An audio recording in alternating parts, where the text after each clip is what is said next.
মহকুমার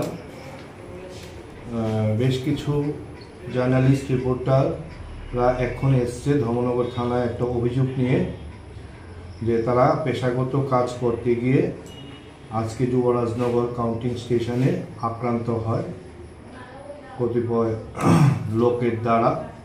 তারা একটা অভিযোগ আমাদের থানায় করেছে, তো সেই অভিযোগের ভিত্তিতে অ্যাকর্ডিং টু ল যতটুকু করা যায় আমরা ততটুকুই করব এবং আইন অনুযায়ী যা করা যায় আমরা 100% করব। স্যার, আমরা জানতে পারলাম যে যারা আক্রমণ করেছে তাদের ফটোগ্রাফও ওদের কাছে আছে। ফটোগ্রাফ আইডেন্টিফাই করতে পেরেছে ওরা সাংবাদিকরা। ঠিক আছে, আমাদেরকে দিন, আমাদেরকে সেই এভিডেন্সটি দিলে আমাদের তদন্তে সুবিধা হবে।